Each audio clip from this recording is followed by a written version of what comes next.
The security camera footage freezes at 11:47 p.m., May 15, 2024. The timestamp glows in the corner of the screen as a young Filipino woman passes through the glass doors of the Pinnacle Communications building in Dubai's Business Bay district. She swipes her access card, adjusts her messenger bag, and disappears into the elevator. That was the last confirmed sighting of 24-year-old Lisa Marie Reyes. 72 hours later, Saeed Al-Mansour, head of night shift security at Pinnacle, notices something unusual while reviewing employee exit logs. I saw she badged in at 11:47 for her midnight shift, but there was no badge-out record, he explains in his official statement to Dubai police. At first, I thought it was just a system error. These things happen sometimes with the card readers. But when I checked the footage from all exit points, she's nowhere to be found. It's like she vanished inside the building. The security footage from inside Pinnacle's 14th floor tells an equally disturbing story. Lisa's workstation sits undisturbed, her ergonomic cushion still perfectly positioned, a half-empty cup of coffee now cold beside her keyboard, and her computer still logged into the company system. The screensaver displays the Pinnacle Communications logo, pulsing gently in the empty office. Her headset rests precisely where a call center agent would place it between calls. Everything appears normal, except for one critical detail: Lisa herself is missing. On May 15, 2024, 24-year-old Lisa Marie Reyes disappeared without a trace from one of Dubai's most secure corporate facilities, leaving investigators baffled and a family devastated. Tonight, we take you inside the mysterious disappearance that has exposed a dark underbelly of exploitation, obsession, and corporate power in the glittering city of Dubai. Dubai, a city of towering skyscrapers, luxury shopping, and boundless opportunity. For millions of foreign workers, it represents a chance to escape poverty and support families thousands of miles away. Among the 300,000 Filipino workers in the United Arab Emirates, call center agents like Lisa Reyes form a critical workforce, providing round-the-clock customer service to global corporations. The Philippines supplies 70% of Dubai's call center workforce, with agents specifically sought after for their neutral accents, education levels, and work ethic. For these workers, Dubai offers salaries 3 times what they could earn at home. But at what cost? Before her name became associated with one of Dubai's most disturbing disappearances, Lisa Marie Reyes was known for her determination and resilience. Born in Tondo, one of Manila's most impoverished districts, Lisa grew up in a 2-room apartment shared with her parents and younger brother Miguel. Her father, Roberto, worked as a jeepney driver, while her mother, Carmen, took in laundry from wealthier families. Lisa was always the smart one, Carmen Reyes explains from their Manila home, her eyes fixed on a framed photograph of her daughter's university graduation. Even when we couldn't afford books, she would borrow them from the library and stay up all night reading with just a candle because electricity was too expensive. Despite financial hardships, Lisa excelled academically. She graduated at the top of her class from the University of the Philippines with a degree in business administration and a minor in Mandarin Chinese. Her language skills, fluent Tagalog, English, and Mandarin, made her exceptionally valuable in the global customer service industry. She could have gotten a job with any multinational in Manila, her father says, his weathered hands clasped tightly in his lap. But when Miguel got sick, everything changed. The medical diagnosis that altered the Reyes family's trajectory came 3 years ago. Miguel, then 16, was diagnosed with chronic kidney disease requiring dialysis and eventually a transplant, treatments far beyond what the family could afford on their combined income. The Philippine healthcare system, with limited public coverage for specialized treatments, left the family facing medical bills exceeding 2 million pesos, approximately $35,000. Lisa's decision came swiftly. She told us not to worry, Carmen recalls, wiping away tears. She said, "I'll go to Dubai just for a few years. I'll send enough money for Miguel's treatment and save for my master's degree. Then I'll come home." Within 2 months, Lisa had secured a position at Pinnacle Communications, a premium outsourcing firm in Dubai that handles customer service for luxury brands and high-net-worth clients. Her starting salary of 12,000 AED, approximately $3,200 monthly, allowed her to send home nearly $2,000 each month, more than her parents earned combined. The financial sacrifice came with personal costs. Lisa shared a 2-bedroom apartment in Alquaz with 3 other Filipino call center workers, often working overnight shifts to accommodate North American business hours. Her roommate, Jasmine Navarro, describes a life of discipline and purpose. Lisa wasn't like the rest of us who would go out on weekends to the malls or beaches. Jasmine explains, sitting in their now half-empty apartment. She was always saving, always studying. She had a 5-year plan: pay for Miguel's treatment, save enough for her MBA in Canada or Australia, and return to the Philippines to start her own business. Those who worked alongside Lisa at Pinnacle Communications describe her as exceptionally competent, someone who could defuse the most volatile customer situations with ease. She had this gift, says Daniel Fernandez, Lisa's team leader at Pinnacle. We called her the fixer. When other agents couldn't handle a difficult client, Lisa would take over and somehow turn the situation around. I've never seen anyone with her level of emotional intelligence and problem-solving skills. Audio recordings of Lisa's calls, released with permission from Pinnacle Communications, reveal her exceptional abilities. In one instance, she calms an irate hotel guest threatening legal action, not only resolving his complaint but converting him into a loyalty program member. In another, she fluently switches between English and Mandarin to clarify complex billing discrepancies for a confused client. These skills would eventually bring her into contact with Marcus Chen, setting in motion a chain of events that would lead to her disappearance. If you're finding this case as compelling as we do, make sure to hit that subscribe button and notification bell. The details we're about to uncover about Lisa's relationship with one of Canada's most powerful businessmen will leave you questioning everything you thought you knew about corporate power and exploitation. Marcus Chen occupies a rarefied position in the global hospitality industry. At 42, the Canadian-Chinese executive oversees Platinum Horizon, a luxury hotel chain with properties across North America, Europe, and the Middle East. With a personal net worth estimated at $300 million and controlling interests in development projects exceeding $2 billion, Chen represents the pinnacle of international business success.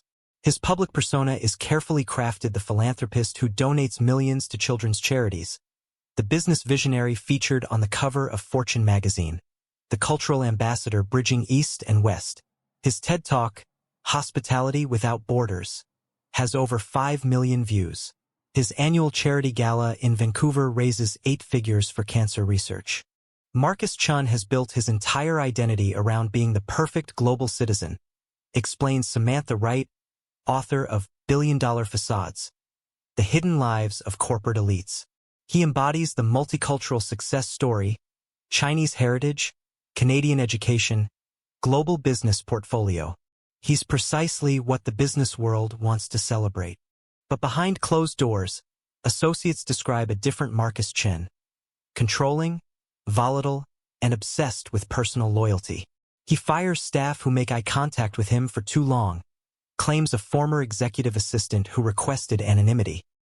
He has people followed if he suspects disloyalty. His closest circle lives in constant fear of his mood swings. Chen's personal life mirrors this duality. His Vancouver mansion spans 15,000 square feet overlooking English Bay, with a private art collection valued at over $30 million. Yet his marriage to Victoria Chen, heiress to the Wang shipping fortune, is described by insiders as transactional, a business arrangement that merged 2 powerful families but lacks genuine connection. They live separate lives, says Richard Torres, former security chief for the Chen household. Victoria stays primarily at their Lake Louise property, while Marcus travels constantly. Staff are instructed never to mention his whereabouts to Mrs. Chen.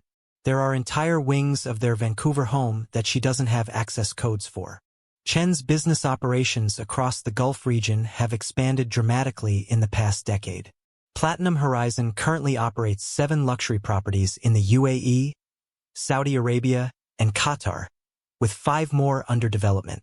These expansions require delicate navigation of local regulations, political connections, and cultural sensitivities. The Middle East represented both enormous opportunity and significant challenge for Marcus, explains Tariq Al-Fayez, former development director for Platinum Horizons Gulf operations. The profit margins are extraordinary, but so are the regulatory hurdles. Marcus personally handled our most sensitive negotiations with government officials. It was during one of these sensitive negotiations that Marcus Chen first encountered Lisa Reyes, a connection that would ultimately lead to her disappearance.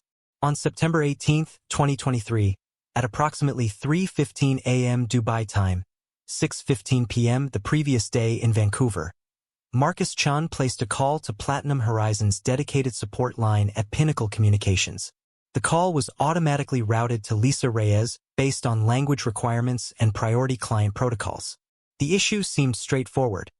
A technical problem with digital contract signatures was delaying final approval on a $50 million land acquisition in Abu Dhabi.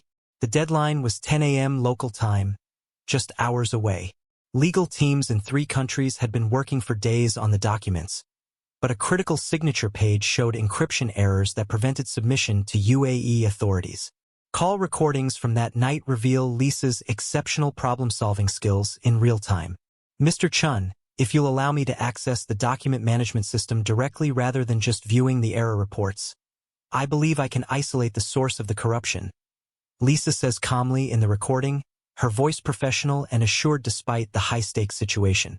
Over the next 47 minutes, Lisa identified that the signature verification system was rejecting the documents because they'd been edited on multiple platforms with incompatible security protocols.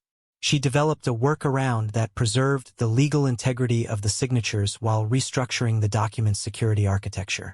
You've just saved us from losing a $50 million deposit and potentially $1 billion development, Chen says near the end of the call, his voice revealing genuine amazement. What did you say your name was again? Lisa Reyes, sir. Just doing my job. Well, Lisa Reyes, you've done something our entire technical and legal teams couldn't solve. I want you assigned to my account exclusively from now on. I'll speak with your management. The next day, Lisa was informed by Pinnacle management that she was being assigned as dedicated support for Marcus Chen's executive account, a prestigious position that came with a 30% salary increase and modified hours to accommodate Chen's travel schedule. She was excited but also a little nervous, recalls Jasmine. Being assigned to a whale client like Marcus Chen meant more money but also more pressure. These ultra-rich clients expect perfection. But Lisa needed that extra income for Miguel's treatment, so she saw it as a blessing.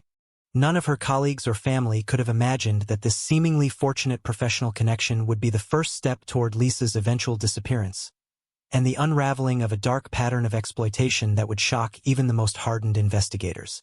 If you want to understand what really happened to Lisa Reyes and the disturbing truth behind her disappearance, stay with us.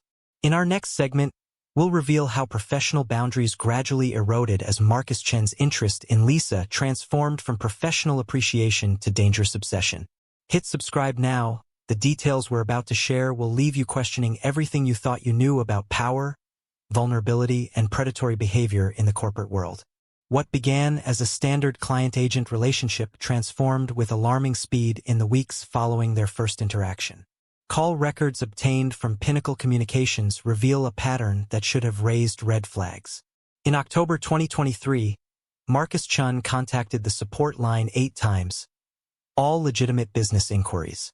By November, the frequency increased to 17 calls. December saw 26 calls, many occurring well outside business hours. The shift was subtle at first, explains Mia Santos, Lisa's desk neighbor at Pinnacle. Most executive clients have designated support agents, but they typically only call when they have actual issues to resolve. With Mr. Chen, it became daily calls, then multiple times per day. Our supervisors saw it as a sign of client satisfaction, a whale client giving us more business. Nobody questioned why a CEO needed customer support at 2 a.m. Call transcripts reveal the gradual evolution from professional to personal. On December 12, 2023, at 1:37 a.m. Dubai time, Marcus called about what he claimed was an urgent reservation issue at their Riyadh property. The business matter took 3 minutes to resolve. Then the conversation continued for 49 additional minutes. I'm sitting here in this ridiculous penthouse suite looking at the Vancouver skyline. And do you know what I realized? Lisa? Marcus says on the recording. There's not a single person in this entire city I can have an honest conversation with. Not one. Lisa's response maintains professional boundaries. I'm sorry to hear that, Mr. Chen. Is there something else I can assist you with regarding your Platinum Horizon account? Do you know what it's like to be married to someone who sees you as nothing but a business transaction? 15 years with a woman who's never once asked me how my day was unless it affected stock prices. This marked the first time Marcus shared personal details about his marriage to Victoria Chen. Lisa's training had prepared her for difficult clients, even those who became emotionally demonstrative, but not for the systematic dismantling of professional boundaries that would follow. The first tangible boundary crossing occurred on January 8, 2024. A courier arrived at Pinnacle Communications with a package for Lisa Reyes, a Hermes Birkin bag in black leather, valued at approximately $20,000. The accompanying note read simply, "For the one person who actually listens. MC." Everyone in the office was stunned. Recalls Mia. These things cost more than we make in 6 months, and there's a waiting list years long to get one. Most of us couldn't even afford to carry a bag like that. It would raise questions about how we could afford it. Lisa initially attempted to return the gift, calling Marcus to explain company policy against accepting personal gifts from clients. His response, captured on the recorded line, showcases the first glimpse of manipulation tactics that would become his pattern. "I've sent similar appreciation gifts to dozens of service professionals who've helped me," he says, his tone shifting from warm to slightly cold. "I didn't realize Pinnacle treated their employees like children who can't be trusted. Should I speak with your supervisor about the company's lack of trust in their staff?"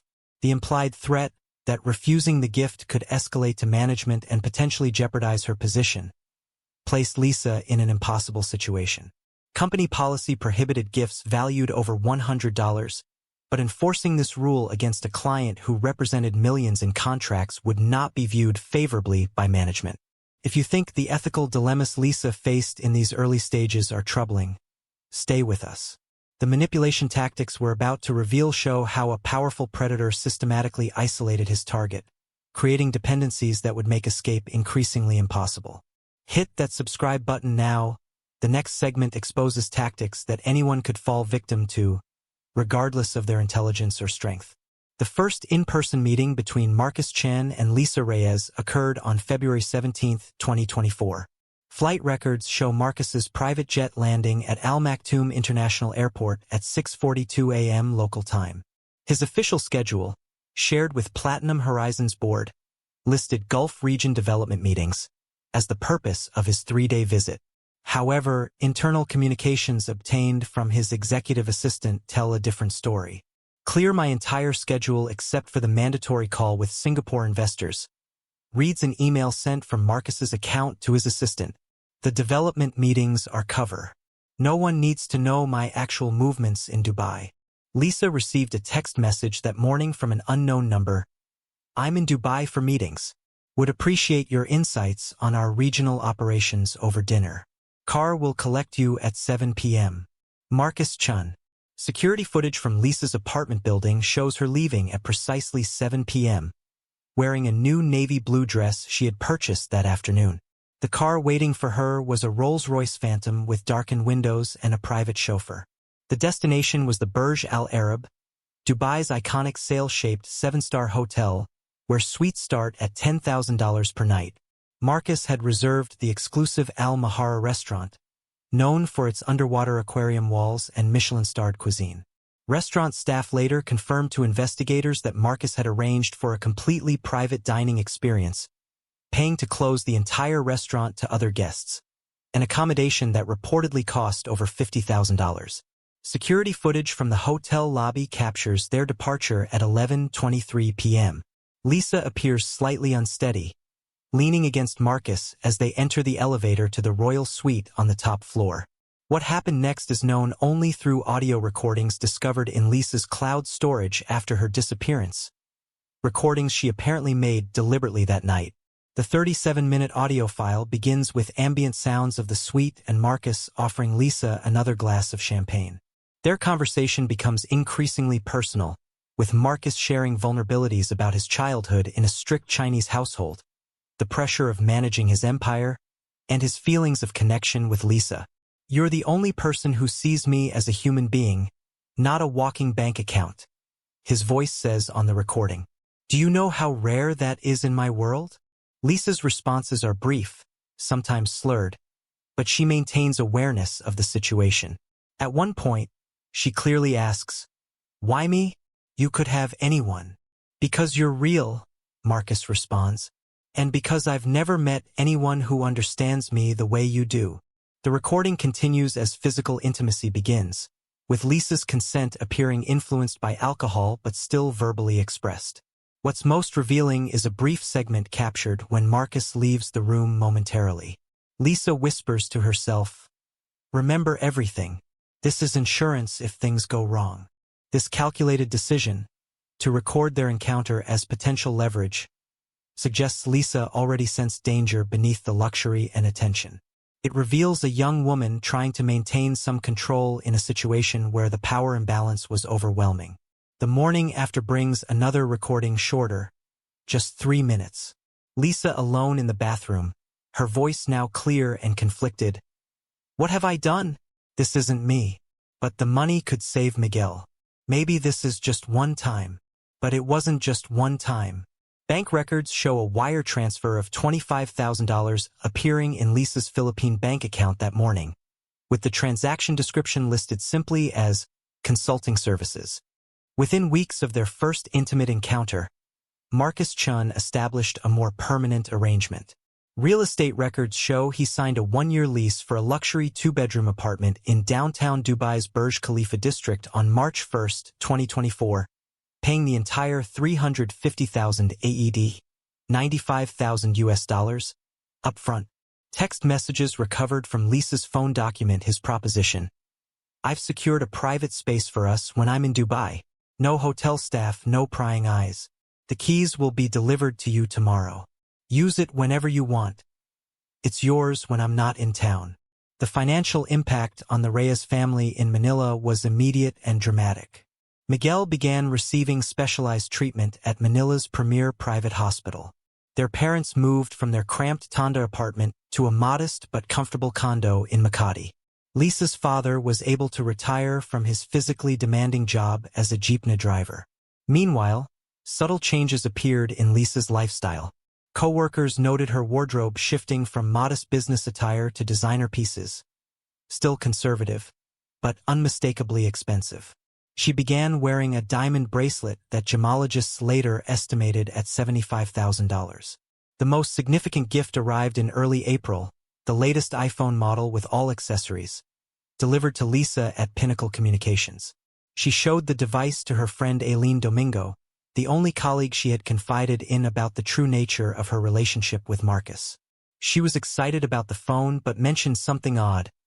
Aileen tells us, Marcus had insisted on setting it up himself remotely, claiming he wanted to make sure it had all the premium features activated.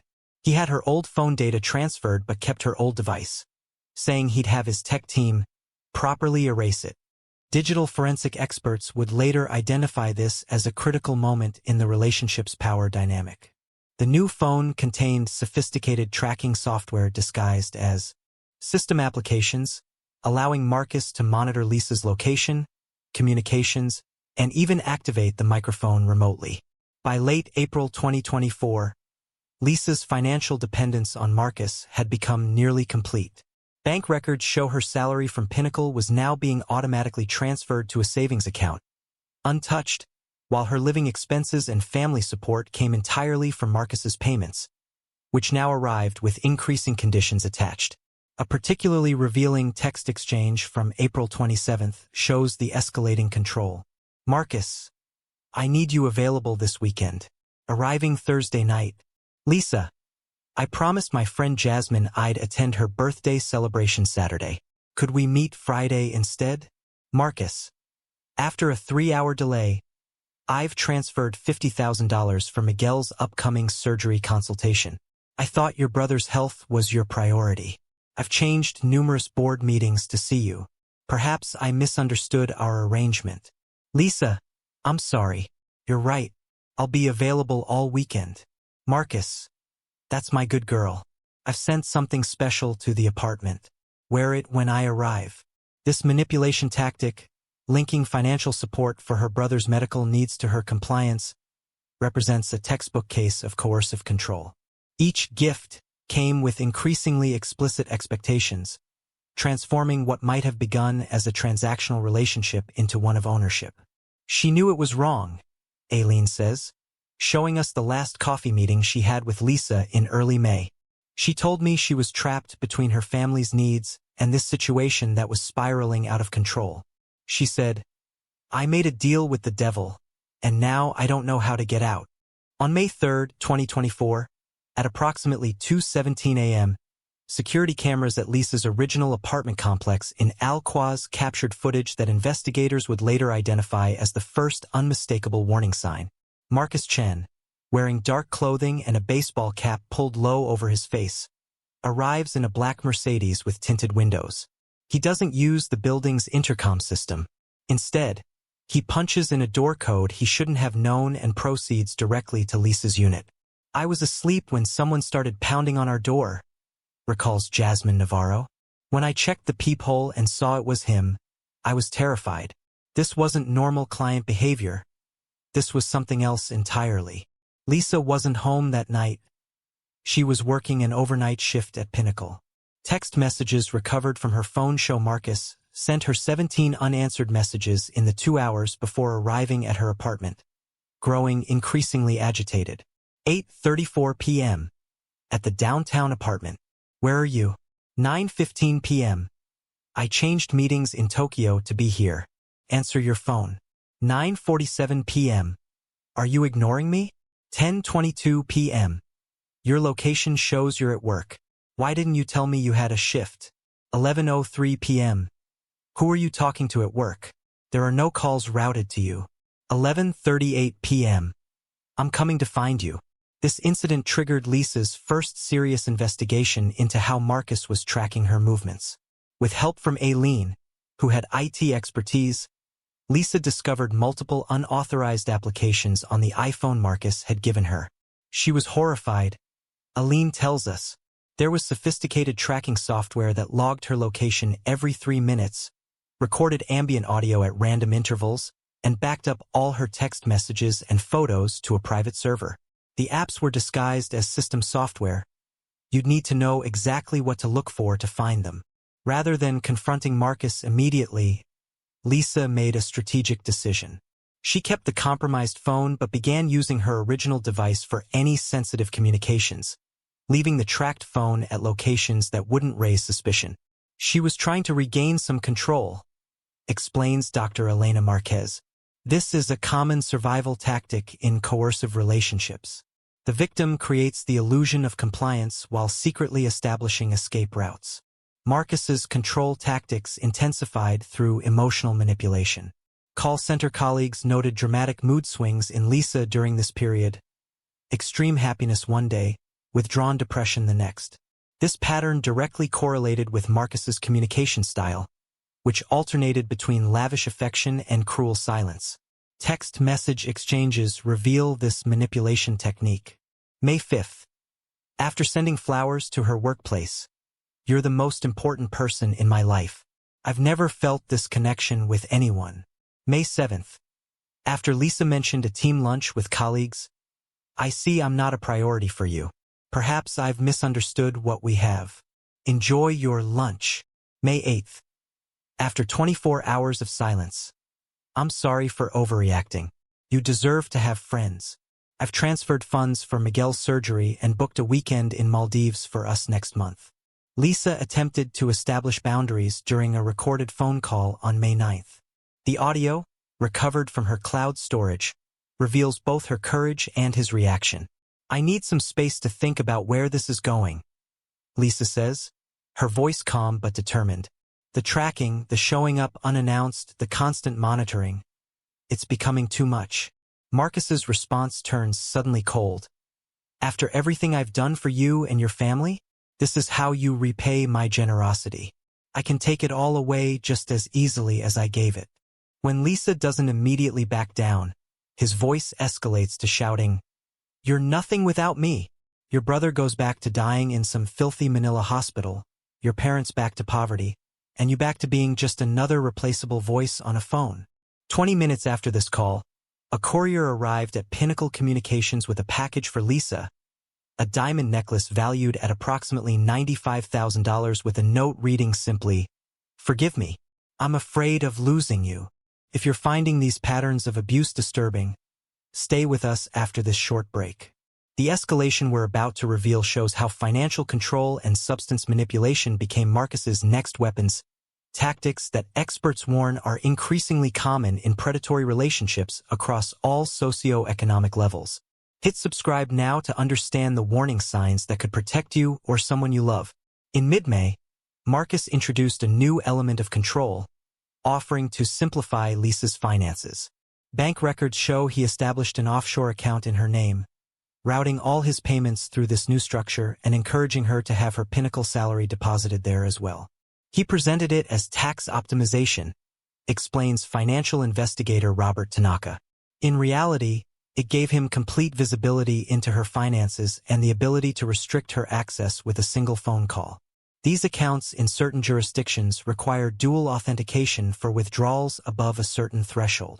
Simultaneously, Lisa's roommate and colleagues noticed concerning changes in her consumption habits. She never used to drink much, maybe one cocktail on special occasions, says Jasmine, but suddenly she was coming home with bottles of expensive champagne, saying Marcus insisted they have it each night they were together. More troubling were the prescription medications that began appearing in Lisa's possession.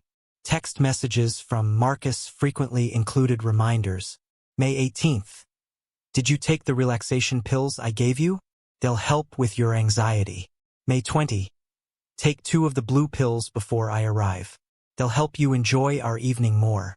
Toxicology experts consulted for this investigation identified these likely as benzodiazepines and other sedatives based on the effects Lisa's colleagues observed: increased drowsiness, occasional disorientation, and memory gaps. This is textbook predatory behavior, explains Dr. Sarah Lin, a forensic psychiatrist specializing in coercive relationships. Introducing substances that increase compliance and reduce resistance makes the victim easier to control. The alternation between affection and cruelty, combined with chemical manipulation, creates a trauma bond that's extremely difficult to break. The situation reached a critical turning point on May 12, 2024. During a dinner at the downtown apartment, Marcus presented Lisa with what he called a business proposition, one that would change their relationship permanently. The entire conversation was captured on a recording device Lisa had hidden in the apartment, evidence she was already gathering to protect herself. "It's time for us to move to the next phase," Marcus says on the recording. "I want you to leave Pinnacle and become my personal assistant. Officially, you'll be employed by my private office handling confidential matters. Unofficially, you'll be available to me whenever I'm in the region." Lisa's voice remains controlled but cautious. "I've worked hard for my position at Pinnacle. My career is important to me. I'm offering to double your current salary, $150,000 annually plus all expenses covered. You travel with me, stay in the best hotels, have a wardrobe allowance. Your family would be completely secure." When Lisa hesitates, Marcus's tone shifts dramatically. "Let me be clear about your options. Either you accept this arrangement, or I'll ensure you never work in any reputable company again. Do you think Pinnacle would keep you if they knew about us? About the money? I've invested millions in their parent company. One word from me about an agent engaging in prostitution with clients, and you're done." The recording captures Lisa's sharp intake of breath at the accusation. "That's not what this is. That's not fair." "Fair?" Marcus laughs coldly. "You've accepted over $300,000 from me in 4 months. How would that look to your employers? To immigration authorities? To your family back home?" The threat was explicit: comply or be destroyed professionally and personally. Lisa's response, while outwardly submissive, reveals her growing determination to escape. "I need a few days to think about it. This is a big decision. You have until Friday," Marcus states before the recording ends. What Marcus didn't know was that Lisa had already begun compiling evidence against him. The confrontation came sooner than she had planned, triggered by an unexpected revelation. On May 13th, while searching for a document in the downtown apartment's home office, Lisa discovered an external hard drive hidden in a locked desk drawer. Her IT background allowed her to bypass the security and access its contents, dozens of videos recording their intimate encounters, all filmed without her knowledge or consent through hidden cameras in the apartment's bedroom and bathroom. The timestamps showed recordings dating back to their very first night together at the Burj Al Arab, footage that could only have been captured if Marcus had arranged for cameras before she ever arrived. That evening, when Marcus returned to the apartment, Lisa confronted him directly about the videos. His response was not denial but escalation, revealing the full extent of his blackmail plan. "Of course I recorded everything," he says on Lisa's audio recording of the confrontation. "I'm not stupid. Did you think I'd invest all this money without insurance? One call from me and these videos go to your parents, your brother, your colleagues, and every social media platform in the Philippines. Your life as you know it would be over." What Marcus didn't anticipate was Lisa's countermove.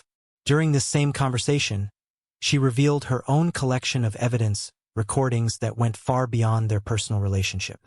"I have recordings too," her voice states calmly on the audio. "You talking about embezzling company funds to pay for our relationship.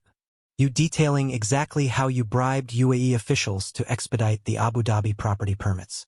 And most interesting of all, your detailed plans for staging your wife's accident, once you've secured control of her family's shares in the business." The silence on the recording lasts a full 17 seconds. "You're bluffing," Marcus finally says, his voice noticeably shaken. "April 23rd. This apartment.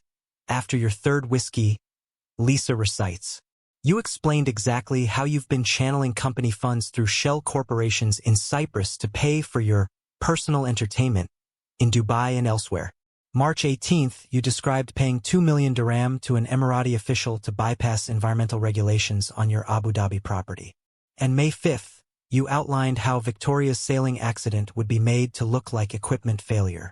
The recording captures the sound of glass shattering, Marcus throwing something against the wall. "Delete everything now," he demands. "I can't," Lisa responds calmly. "It's all backed up to secure locations. If anything happens to me or if you send those videos of us, everything goes to Victoria, your board of directors, and the Canadian authorities." This confrontation created a temporary stalemate. Marcus left the apartment that night without resolution, his threats neutralized by Lisa's counter-evidence. Text messages show he canceled his remaining meetings in Dubai and returned to Vancouver the following day. For 5 days, Lisa experienced what she believed was victory. She confided in Aileen that she felt safer with this mutually assured destruction arrangement. She began researching how to extract herself from the relationship while protecting her family's financial stability. What she didn't realize was that Marcus was already putting in motion a far more sinister plan. Cell tower records show his phone connecting to towers near Pinnacle Communications on May 14th, despite flight records confirming he had left Dubai. Digital forensics would later confirm that someone using his credentials accessed Pinnacle's security systems that same day. The next day, May 15, 2024, Lisa Reyes disappeared. Stay with us as we reconstruct the final 24 hours before Lisa vanished, and reveal the disturbing evidence suggesting she wasn't the first to experience this pattern of exploitation and control. The truth behind her disappearance will shake your trust in the systems designed to protect vulnerable workers in global cities like Dubai. May 15, 2024 began as an ordinary day for Lisa Reyes. Her mobile phone records show she woke at 7:23 a.m., immediately calling her parents in Manila, a ritual she maintained despite the growing complexities in her life. The call lasted 14 minutes. "She sounded tired but okay," Carmen Reyes recalls. "She told us Miguel's latest test results were promising and that she was sending additional funds for his specialist consultation. Nothing in her voice suggested she knew what was coming." Text message exchanges with her roommate Jasmine that morning reveal mundane discussions about weekend plans. "Lisa, finally off this weekend. Want to try that new Filipino restaurant in Karama? Jasmine. Yes, they have authentic halo. Saturday lunch? Lisa. Perfect. Need to feel normal again for a few hours. Lisa's last message hints at her growing desire to reconnect with her Filipino identity and friends, a possible sign she was contemplating an exit strategy from Marcus's control. CCTV footage from her apartment building shows Lisa leaving at 10:42 a.m. wearing business casual attire, black pants, a light blue blouse, and minimal jewelry. She carried her usual messenger bag and appeared calm, even smiling at the security guard as she exited. According to her shift schedule, Lisa wasn't due at work until midnight, but colleagues report seeing her at Pinnacle Communications around 3 p.m. that afternoon. She came in early to use the secure computers in the research department, explains Daniel Fernandez, her team leader. She said she was working on a complex troubleshooting issue for a client and needed the advanced analytics software we have there. IT logs confirm Lisa accessed the system at 3:17 p.m. using her employee credentials. What she did during those hours remains unclear. The workstation's activity logs for that period were later discovered to have been professionally erased. At 5:46 p.m., security cameras capture Lisa leaving the building, then returning at 8:23 p.m. with takeout food. She signs in at the security desk, exchanges pleasantries with the guard, and takes the elevator to the 14th floor. Between 8:23 p.m. and 11:47 p.m., when she officially badged in for her midnight shift, Lisa's whereabouts and activities within the building remain undocumented. Security camera footage from this specific time frame was later found to be corrupted in what digital forensics experts called a deliberate and professional data purge. At 11:47 p.m., Lisa badged into her department for her scheduled shift. The last verifiable image of her shows her walking toward her workstation, appearing composed and focused. At 11:59 p.m., Lisa's workstation computer shows activity, logging into systems and preparing for the midnight call volume. At 12:17 a.m. on May 16th, she received a call routed from the executive support line. The call lasted 6 minutes and 42 seconds. Though the audio was never recovered, colleagues seated nearby reported Lisa's demeanor changed dramatically after this call. She went completely pale, recalls Mia Santos, who occupied the adjacent cubicle. Her hands were shaking so badly she dropped her water bottle. When I asked if she was okay, she just nodded and said she needed to check something in the file room. Security badge records show Lisa swiped her access card at the records room door at 12:26 a.m. This was the last electronic trace of her movement within the building. At 8:15 a.m., when the morning shift arrived, Lisa's workstation showed signs of abrupt abandonment. Her system still logged in, personal items still in place. Her scheduled shift had ended at 8 a.m., but there was no badge-out record. A preliminary check of all building exits confirmed she had not used her access card to leave the premises. If this mysterious disappearance wasn't disturbing enough, what investigators discovered in the days that followed revealed a level of coordination and resource deployment that no ordinary person could execute. Join us after this short break as we uncover the methodical erasure of Lisa Reyes from both physical and digital existence. Hit that subscribe button now. The evidence we're about to present suggests a terrifying pattern that could put others at risk. Jasmine Navarro reported Lisa missing to Dubai police at 10:32 p.m. on May 16th, after Lisa had been unreachable for over 36 hours. Highly unusual for someone normally responsive to messages. The initial police response was minimal, classifying it as a potential voluntary disappearance of an adult. The officer suggested she might have left with a boyfriend or returned to the Philippines, Jasmine recalls. They said foreign workers sometimes leave without telling roommates. I tried explaining this wasn't like Lisa at all, but they weren't concerned yet. Everything changed when Jasmine returned to their shared apartment with 2 officers the following day. What they discovered shocked everyone involved. It wasn't just that Lisa's belongings were gone, Jasmine explains, walking us through the apartment during our investigation. It was as if she had never lived here at all. Her bed gone, her desk gone, the photos of her family that had been on the wall gone. Even the specific brand of coffee she always bought gone from the kitchen cabinet. Forensic investigators later confirmed the apartment had been subjected to professional cleaning services focusing specifically on DNA and fingerprint removal. Luminol testing revealed extensive cleaning with industrial-grade chemicals typically used for crime scene remediation. This wasn't someone packing up and moving out, stated Detective Ibrahim Al-Mahmoud of Dubai Police Special Investigations. This was methodical erasure of someone's existence by professionals with specialized equipment. The timing indicates this occurred while the roommate was searching for Lisa at hospitals. Similar discoveries at Pinnacle Communications intensified the investigation. Lisa's locker had been emptied and sanitized. Her desk drawer contents removed. Most concerning to investigators, her work computer showed signs of sophisticated digital forensic wiping, the kind that overwrites data multiple times to prevent recovery. Whoever did this knew exactly what they were doing, explains Adifir Sharma, Pinnacle's IT security director. They didn't just delete files. They used military-grade erasure protocols that even our cybersecurity team would struggle to implement. This was not an amateur operation. Security footage from the Pinnacle building revealed another anomaly, a 47-minute gap in recordings, precisely during the timeframe Lisa would likely have left the building. The system logs showed evidence of an authorized override using administrative credentials that should have been impossible to access without high-level clearance. Investigators immediately focused on Marcus Chen, the last person known to have communicated with Lisa. However, his alibi appeared impenetrable. Flight records confirmed he departed Dubai on May 14, arriving in Vancouver the same day. Multiple witnesses, including board members of Platinum Horizon and unrelated business associates, confirmed his presence at a quarterly board meeting that began at 9 a.m. Vancouver time on May 15, precisely when Lisa was disappearing in Dubai. He was physically presenting financial projections to 24 people when Lisa vanished, Detective Al-Mahmoud acknowledges. Unless he can be in 2 places at once, he couldn't have personally removed her from that building.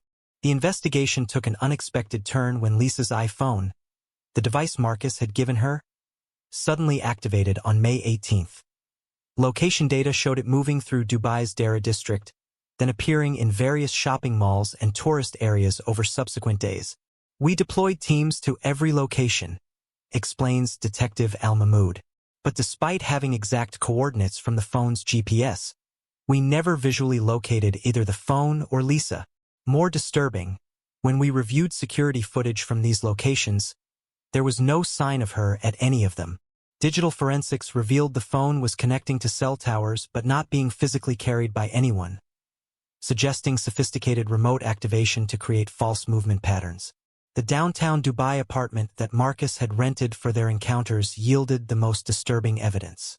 Investigators arrived to find professional cleaners from Pristine Solutions LLC still at work, a company later discovered to be a subsidiary of a security firm with connections to Platinum Horizon. They were using specialized equipment to remove all biological traces, states forensic specialist Dr. Fatima Kazemi. The level of cleaning suggested not just concealment of evidence but complete sanitization, the kind you typically see in high-level intelligence operations or extremely sophisticated criminal enterprises. Financial records revealed a complex trail of transactions beginning hours after Lisa's disappearance. 3 wire transfers totaling $1.75 million moved from a Cayman Islands account linked to Marcus Chen to various offshore entities. These funds eventually consolidated in a Cyprus-based shell company before disappearing into a network of untraceable cryptocurrency conversions. Perhaps most concerning was the discovery that Lisa's cloud storage, where she had backed up her recordings of Marcus, had been accessed and wiped clean at 3:42 a.m. on May 16. The IP address traced back to CyberShield International, a digital security firm recently contracted by Platinum Horizon for executive digital protection services. The timing and resources deployed in this case point to an operation requiring extensive planning, significant financial resources, and specialized expertise, concludes Detective Al-Mahmoud. This was not an impulsive act but a carefully orchestrated disappearance executed by professionals. As the investigation continued, one question remained unanswered. If Marcus Chen had a verified alibi thousands of miles away, who orchestrated Lisa's removal? And more importantly, was she still alive? The disturbing answers began emerging as investigators discovered connections to other disappearances with hauntingly similar patterns. Stay with us as we expose a systemic threat targeting vulnerable foreign workers who become inconvenient to the powerful global elite. The pattern we're about to reveal could save lives, but only if we bring it into the light. The investigation into Lisa Reyes's disappearance took a dramatic turn when Detective Ibrahim Al-Mahmoud discovered a disturbing pattern hidden in cold case files. 2 other Filipino call center workers had vanished from Dubai under nearly identical circumstances within the past 2 years, cases that had been hastily classified as voluntary disappearances with minimal investigation. I found the first connection while reviewing missing persons reports from other facilities, explains Al-Mahmoud, spreading file folders across his desk. The similarities were impossible to ignore once I began looking. Maria Santos, 26, disappeared on November 17, 2022, after working as a dedicated support agent for Abdullah Al-Saad, CEO of Crescent Petroleum. Like Lisa, she vanished during an overnight shift. Security footage showed her entering the building but never leaving. Her apartment was found completely emptied and professionally cleaned. Her digital accounts were systematically erased within hours of her disappearance. The second case proved even more alarming. Gabriel Mendoza, 28, specialized in handling luxury property accounts for Pinnacle Communications. He disappeared on April 3, 2023, after becoming the exclusive contact for Qatari construction magnate Khalid Al Thani. Gabriel's disappearance followed the identical pattern: no badge-out record, professionally sanitized living quarters, and sophisticated digital erasure. Both cases were barely investigated. Al-Mahmoud says with visible frustration, foreign workers disappear every day in Gulf states. Without family connections or political pressure, these cases were filed away as probable voluntary departures. Most disturbing were the professional connections linking these disappearances. Corporate records showed that Abdullah Al-Saad, Khalid Al Thani, and Marcus Chen had all served together on the Middle East Luxury Development Council, a private organization of elite business leaders with interests throughout the Gulf region. 3 disappearances, 3 luxury industry executives, all connected through the same exclusive business network, summarizes Al-Mahmoud. The pattern suggested something far more organized than isolated incidents. Like Lisa, both Maria and Gabriel had shown signs of receiving expensive gifts prior to vanishing. Maria's roommate reported her suddenly acquiring designer clothing and a luxury watch. Gabriel had mysteriously paid off his family's mortgage in Manila shortly before disappearing. And in both cases, their phones continued sending location signals around Dubai for weeks after they vanished, digital ghosts moving through the city without their owners. If you've been following this disturbing pattern closely, stay with us after this short break. The evidence we're about to present links these disappearances to a highly organized operation that specifically targets vulnerable foreign workers who become liabilities to the ultra-wealthy. Hit subscribe now. Understanding this system could help protect others from becoming the next victims. With Dubai police investigation resources limited by political sensitivities, the Reyes family took the extraordinary step of hiring Antonio Villalobos, a former Philippine National Bureau of Investigation agent now operating as a private investigator specializing in cases involving overseas Filipino workers. The official investigation hit walls because of who was involved. Villalobos explains, carefully choosing his words. When billions in development money is at stake, certain questions become politically inconvenient. Villalobos assembled a team including a digital forensics expert, a financial investigator, and contacts within Dubai's large Filipino expatriate community. Their investigation quickly uncovered elements that official channels had missed or ignored.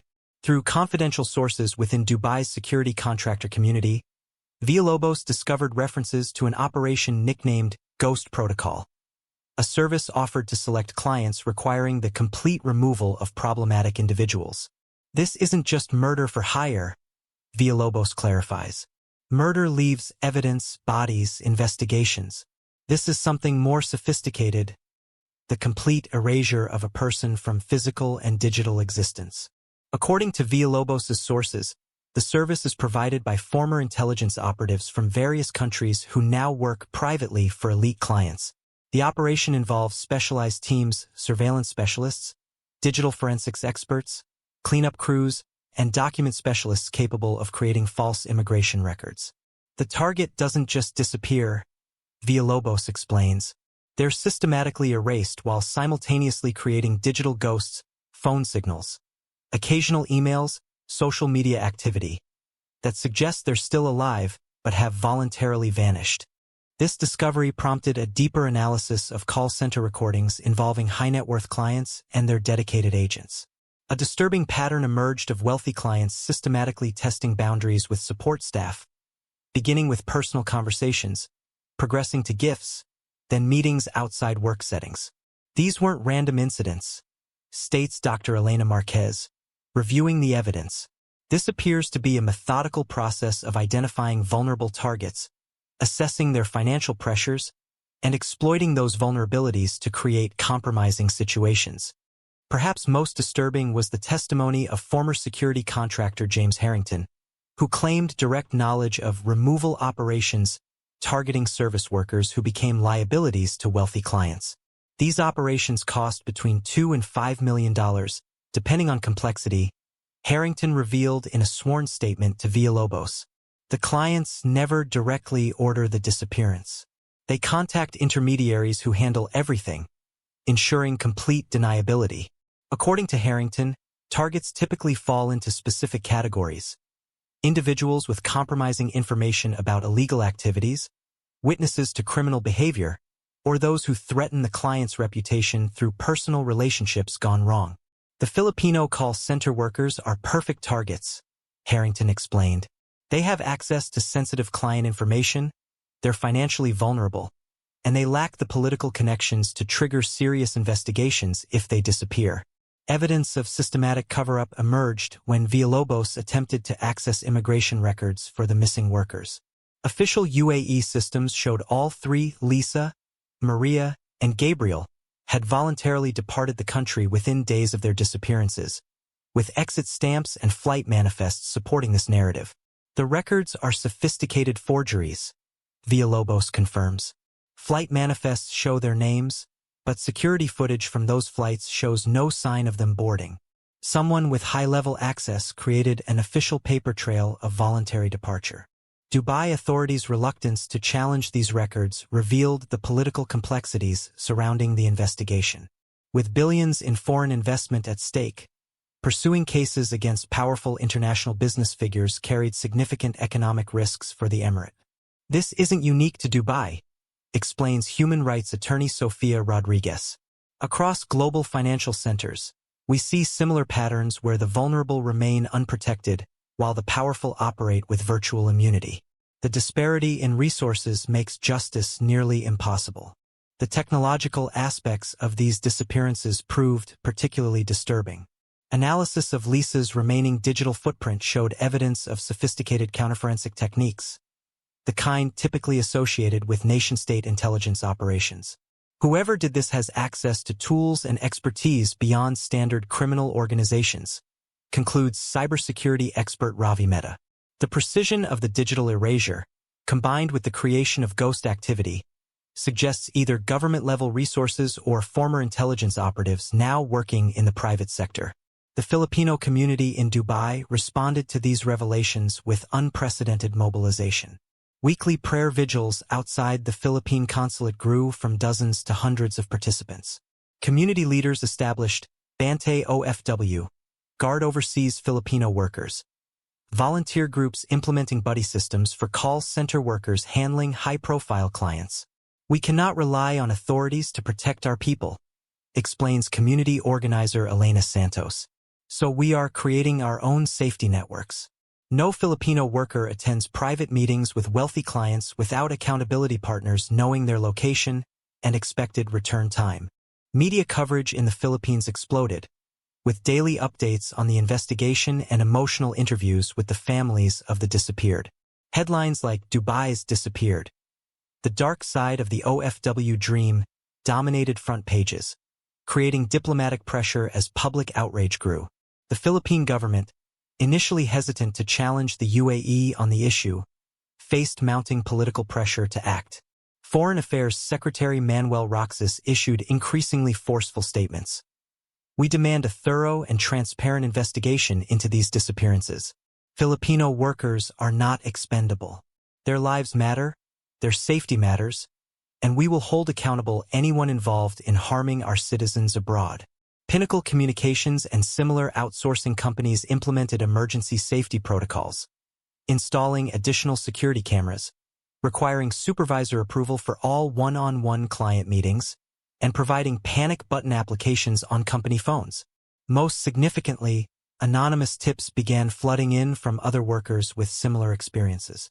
Over 30 Filipino call center agents reported receiving inappropriate gifts from wealthy clients, invitations to private meetings, and in several cases, explicit propositions or threats. What we're seeing is just the tip of the iceberg, warns Antonio Villalobos.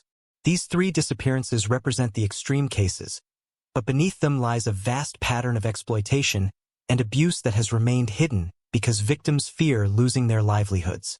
Human rights organizations including Amnesty International and Human Rights Watch launched formal investigations, documenting a systematic pattern of vulnerability among guest workers in Gulf states.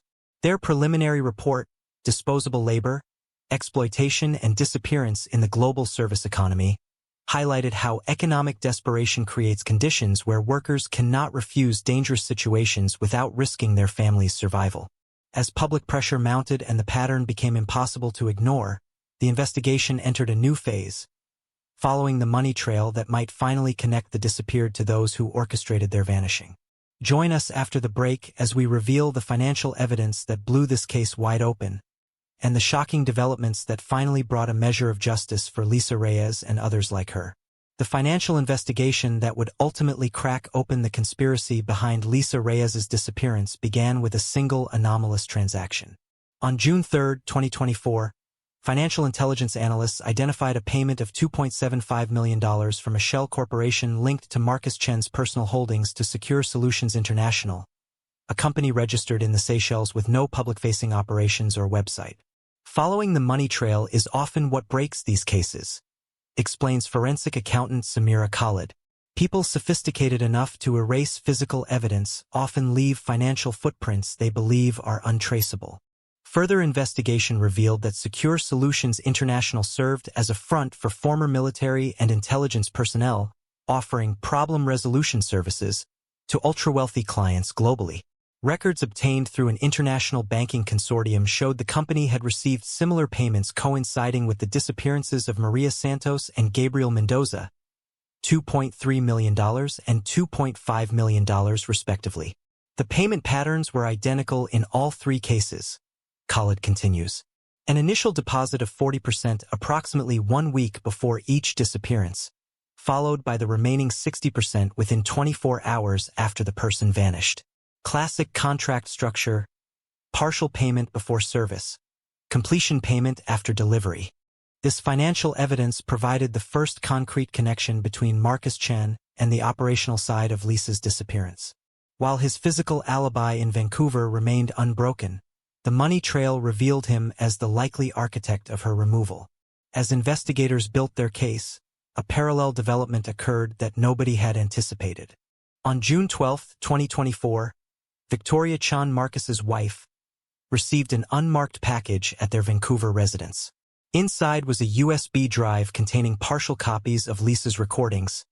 Specifically, the conversations where Marcus discussed embezzling company funds and his plans to arrange Victoria's accident. Someone sent insurance files, explains Antonio Villalobos. We don't know if Lisa had established deadman switches for her recordings or if someone else had copies, but whoever sent them made a strategic choice to focus only on the financial crimes and the threat to Victoria, nothing about Lisa herself. The effect was immediate. Victoria Chen contacted her family's attorneys and private security team, moved to a secure location, and initiated both personal protection measures and a confidential report to Canadian authorities. The Royal Canadian Mounted Police's Financial Crimes Division opened an investigation into Marcus Chen's business activities on June 15. Simultaneously, auditors from Platinum Horizon's board began an internal forensic accounting review after being contacted by Victoria's legal team. The irony is striking, observes Detective Al Mahmood.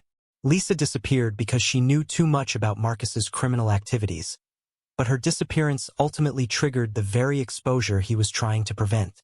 As Canadian authorities pursued their financial investigation, Dubai officials began questioning employees of CyberShield International, the digital security firm linked to the erasure of Lisa's cloud storage. Under intense scrutiny, 2 junior analysts revealed they had been directed to perform emergency data sanitization for a high-priority client on May 16. They were told it was a matter of national security, states the confidential police report. They were given specific cloud storage accounts to access and wipe using specialized tools that prevent recovery. They never questioned the legitimacy of the request because it came through official company channels. On June 24, Platinum Horizon's board of directors announced Marcus Chen would take a temporary leave of absence to address personal matters, corporate euphemism for his effective removal pending investigation. Company stock dropped 17% on the news as investors recognized the severity of the situation. If you've been following this complex international case, stay with us after this short break. We're about to reveal why, despite mounting evidence, justice remains elusive for Lisa Reyes and her family. The institutional barriers will show how the wealthy and powerful operate under different rules across international borders. Hit subscribe now. Understanding these systems is the first step toward reforming them. Despite substantial circumstantial evidence linking Marcus Chen to Lisa's disappearance, the case remains in legal limbo due to complex cross-jurisdictional challenges. The crime occurred in Dubai, the victim is a Philippine citizen, and the alleged orchestrator is a Canadian national operating through international financial structures. Each country has different legal standards, investigative protocols, and political considerations, explains international law expert Dr. Fatima Al-Zabi. Evidence collected in one jurisdiction may not meet admissibility standards in another. Witness testimony faces translation and authentication challenges. Even determining which country has primary jurisdiction becomes a diplomatic negotiation. Marcus Chen's legal team, led by renowned defense attorney Jonathan Pierce, has effectively exploited these complexities through strategic obstruction. They've filed jurisdiction challenges in all 3 countries, demanded evidence authentication processes that take months to complete, and raised diplomatic immunity questions based on Marcus's appointment to a Canadian Trade Commission. It's not about proving innocence, Dr. Al-Zabi observes. It's about creating so many procedural hurdles that the case becomes practically impossible to prosecute in any single jurisdiction. The Chen family's powerful connections have further complicated matters. Marcus's father-in-law, Hong Wong, controls one of Canada's largest shipping conglomerates with significant business throughout Asia and the Middle East. His influence extends into political circles across multiple countries. Quiet diplomatic pressure has been applied to treat this as a simple missing persons case rather than an international conspiracy. A source within the Philippine diplomatic corps reveals on condition of anonymity. There are infrastructure projects worth billions that could be affected by aggressive prosecution. The most significant development in Marcus's personal life came on July 8, 2024, when Victoria Chen filed for divorce and sought emergency orders freezing marital assets. This triggered automatic financial disclosures that revealed additional evidence of Marcus's activities. Banking records uncovered during divorce proceedings showed similar payment patterns coinciding with the disappearances of 2 other individuals, a Russian model who had been involved with Marcus in 2019, and a hotel staff member in Singapore who had reportedly threatened to expose inappropriate behavior in 2021. What we've uncovered isn't just one isolated incident, states Antonio Villalobos. This appears to be Marcus Chen's standard operating procedure for dealing with inconvenient people in his life. When relationships become threatening, people simply vanish. Further investigation uncovered at least 7 women across Asia and the Middle East who had received substantial payments from Marcus, followed by abrupt termination of contact. While these women remain accounted for, the pattern of predatory behavior targeting vulnerable service workers established a disturbing modus operandi. As we conclude our investigation into this disturbing case, the central question remains: What happened to Lisa Reyes? While her body has never been found, multiple theories have emerged regarding her fate. Dubai police consider the most likely scenario to be that Lisa was killed shortly after disappearance, with her remains disposed of at one of dozens of massive construction sites throughout the emirate. Concrete foundations were being poured daily across Dubai during that period, explains Detective Al Mahmood somberly. A body placed in one of those foundations would be effectively unrecoverable once the concrete set. A secondary theory suggests Lisa may be alive but held in conditions where she cannot communicate. Antonio Villalobos has pursued leads indicating the existence of private detention facilities in remote areas of the UAE and neighboring countries where people can be held indefinitely. There are compounds in the region where, with enough money, someone can be kept isolated from the outside world, Villalobos states. It's a possibility we continue to investigate, though evidence remains limited. Other investigators have pursued the trafficking angle, following intelligence suggesting Lisa may have been transported to another country under false identity. Border security experts note the relative ease with which individuals can be moved between certain countries with the right connections and documentation. The most optimistic but least likely theory involves a potential witness protection scenario, that Lisa might have negotiated her disappearance in exchange for testimony about larger criminal networks. However, no law enforcement agency has acknowledged such an arrangement, and family members have received no assurances she is alive. For the Reyes family in Manila, the uncertainty creates an unending nightmare. Miguel, whose medical treatment was interrupted when Lisa's financial support ended, has experienced health setbacks requiring the family to sell their new condo and return to their previous neighborhood. Not knowing is the worst part, Carmen Reyes says, her voice breaking. If she is gone, we need to mourn her properly. If there's any chance she's alive, we need to keep searching. We exist in this terrible in-between where we can do neither. The broader implications for foreign workers throughout the Gulf region have been significant. The Philippine Overseas Employment Administration has implemented new safety protocols for workers in vulnerable positions, including regular check-in requirements, emergency contact systems, and enhanced training on recognizing predatory behavior. Support groups formed by families of disappeared workers have expanded their advocacy efforts, pressing for international agreements on cross-border investigations involving migrant workers. Their campaign, No One Disappears, has garnered support from human rights organizations worldwide. To viewers who may have information about this or similar cases, we urge you to contact the international hotline established by Bante OFW or submit tips through their secure online portal. Your information could help bring closure to families torn apart by these disappearances. Next week, we'll investigate the case of Javier Morales, a Colombian hotel worker who vanished from a luxury resort in Qatar under circumstances disturbingly similar to Lisa's disappearance. The connections we've uncovered suggest a pattern extending far beyond what authorities have acknowledged. For Lisa Reyes and countless others who have disappeared while simply trying to support their families, we continue our search for answers and accountability. In a world where wealth and power create virtual immunity, these stories must be told not just for justice, but to protect others from sharing their fate. If you found this investigation important, please share it widely. Only through public awareness can we hope to create meaningful change in how vulnerable workers are protected across international boundaries. And remember, behind every statistic is a human being with dreams, ambitions, and families who deserve to know what happened to their loved ones.